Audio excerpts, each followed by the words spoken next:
Kryptonians, we have finally done it. We have finally reached that episode in season 2 of Titans I don't want to talk about, that I just don't feel like reviewing. It took a while, but we finally got to a point in the show where I'm just like, okay, can I skip this week? I really don't feel like talking about this week because my dumbass promised that I would review every single episode of season 2. That's what we're gonna do. So we're here to talk about episode 9, which is called Atonement. Episode 9 aired a couple of days ago on Friday. If you have not yet seen episode 9, Atonement, I would suggest that you go watch that episode and then come back here. And if you're looking for a recap and a review, I got your back. This episode frustrated me beyond belief. I suppose we should start this episode where we ended last week's episode. Last week's episode was a complete flashback where we got to go back in time to 5 years ago. We got to see what happened to Jericho, how he ended up dead, what happened with the Titans, what caused them to break up the first time. We start off this episode where Dick is basically confessing and bearing his soul to the rest of the Titans, the old ones and the new Titans. He's confessing to the new Titans everything that happened because he didn't tell them, and I feel like, yeah, okay, this is probably a story he should have told them before he tried to recruit them to be Titans, especially considering that he was going to get them involved with fighting Deathstroke and Dr. Light, although in fairness to Dick, he kept them in the tower the entire time. It's not like Dick himself willingly put the Titans in danger, so you could argue that other than Rose, I don't know if the new Titans have that much to be upset about. He confesses to the old Titans that he lied to them and told them that Jericho was dead when he got to the church, when in reality we all saw what happened. Jericho was very much alive when Dick went inside that church. He had his fight with Deathstroke. Deathstroke beat the absolute shit out of him. And then right before Deathstroke was about to kill Dick, Jericho jumped in the way and risked his life to save Dick. And so here we are 5 years later, and the old Titans are pissed. This is the part of the episode where I feel like almost everybody starts overreacting to a certain degree. Like, okay, so the old Titans are pissed, and they all get up and leave. Hank even hits Dick in the face. And for anybody that's a fan of Dickory, if you don't know what Dickory is, it's Dick and Corey. Dickory put together. You see how quickly Starfire reacted when Hank hit him in the face? She got up like, boo, I'll bring down the sun on your ass. A moment when everybody in the tower leaves and Dick is just kind of like, yeah, okay, that sucks, but I get it, you have to go. But then when Star looked like she was gonna leave, he was like, whoa, babe, where you going? You leaving too? I can tolerate anybody else in this bitch leaving, but you gonna leave too? Come on. Luckily, Star's not technically leaving Dick. She still believes in him. She's still on his side. She's ride or die to the end. She just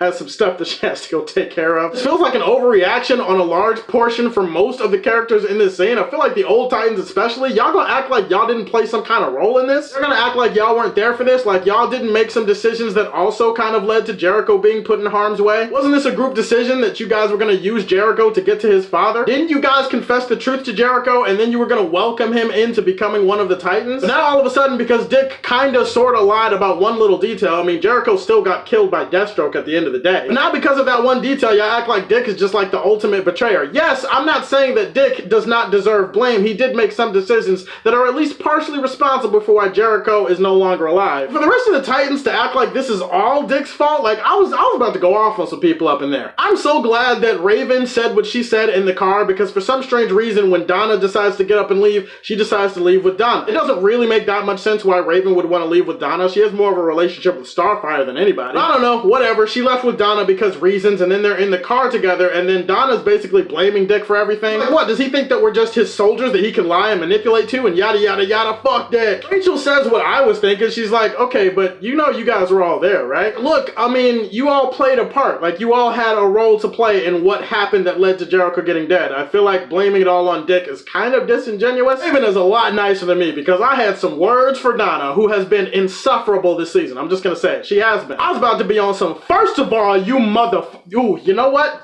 Let me chill. Bitch, wasn't you the one up in there acting like you was all gung-ho about Jericho using his powers to get to Deathstroke? Weren't you on board with this whole thing? Ain't you the same wonder cunt that technically is responsible for why Garth ended up dead in the first place? Garth ending up dead is what helped kickstart this entire crusade against Deathstroke. So bitch, ain't you kind of at fault? Your friend zoned the fish boy, you lied to him, you didn't tell anybody but Dick the truth about what was really going on. You pity fucked him on your way out of town, he follows you, he ends up dead. I'm pretty sure that's your fault, Donna. The Rachel and Donna storyline doesn't really go anywhere. Rachel uses her powers to keep Donna in the car, and then she just up and leaves and dips, and I'm not really sure where she goes. Hank and Don go back to Wyoming, and other than the little karaoke scene where they're in the bar, which admittedly was kind of awesome, I mean, I'm pretty sure that that's not their real voices. If that is their real voices, I mean, kudos to them. Other than this scene, and obviously the kid that died in the first episode, his sister comes up to them and blames them for his death. All this does is lead to Hank and Don breaking up, and then this leads to Hank wanting to get into drugs again or some shit. This is my problem. I feel like after every few episodes, characters change, characters morph, and the storylines for these characters change. And all of a sudden, we have to go into a completely different direction that doesn't even necessarily vibe up with the character that they were becoming before. In terms of Hank and Don, I'm sorry, but I'm just kind of ready for them to not be on the show anymore. I love them individually as characters.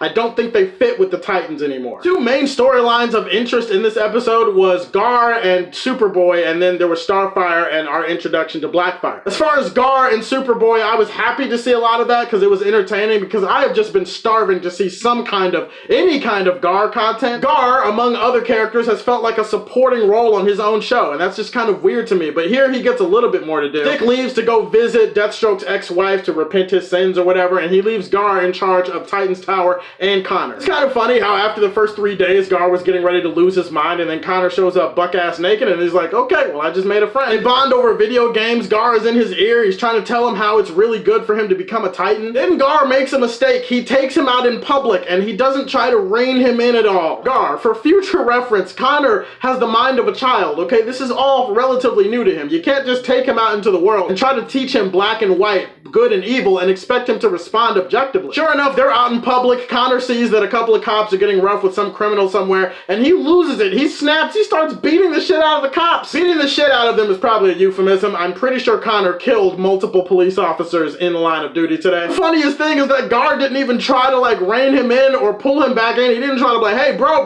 stop. No, come on, we gotta get the hell out of here. Gar took one look at this entire situation. He was like, I'm out of here. Yeah, have fun with that one, Connor. Gar just up and dipped. He just left him there, and Connor uses his heat vision to fry a cop car, and oh, it's bad. Meanwhile, while that's going on, you got Starfire, who's out dealing with the other guy that came to take her back to her planet early in the season. He apparently has escaped from Star's ship, and now Blackfire has sent assassins to this world, kill him and her, or to take her back to the planet, or something like that. He gets infected with some kind of Blackfire mind control thingy, and then towards the end of the episode is when Starfire finally has her face-to-face confrontation with Blackfire. It's kind of funny, though, because they were in a bar before that, and the absolute shade that Starfire was throwing at Blackfire, it was just kind of hilarious to hear. At this point, Blackfire is controlling her friend, and then she's kind of like, oh, well, you know, you and Blackfire could work together. You know, you could extend an olive branch. We could work this out. Starfire is literally like, fuck that bitch. It was also pretty cool to see Blackfire pop up in like a hologram or spirit type of thing at the end of the episode after Starfire is forced to fry her former boyfriend. I'm sure that this is a setup and a tease for season 3 of Titans. I'm pretty sure they're not going to do anything with the storyline right now as it is. And the scene with Dick where he goes to visit Deathstroke's ex-wife, and then his ex-wife is like, well, okay, well, if you want forgiveness, you've come to the wrong place. I forgive you for nothing. He actually has a conversation with Deathstroke. I always love Dick's conversations with Deathstroke. Like I said in the previous recap, it reminds me a lot of the conversations that Robin and Slade had on the old Teen Titans show. He essentially threatens Dick. He's like, look, if you ever try to get the Titans back together, I will kill every single last one of you. Believe that. The only thing interesting really about this scene is that it kind of hints at what I said at the end of the last week's recap, which is that Jericho might still be alive. Kind of weird that Deathstroke was moving in such pain and moving so stiffly and sounded like he was struggling to get his bearings. He looked while he was sitting down, it looked like he was doing sign language for a second, like he was saying help, and I don't know, it just looked kind of weird. Fairly certain at this point that Jericho is alive in some way, shape, or fashion. We're just gonna have to see how it plays out. This episode kind of encapsulated a lot of my frustrations with Titans, which is it's a lot of stalled momentum. Once again, the Titans are broken up.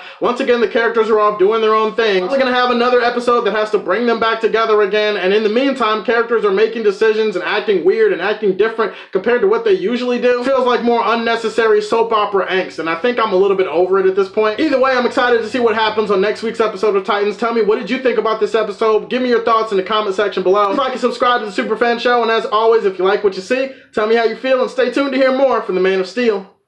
Peace.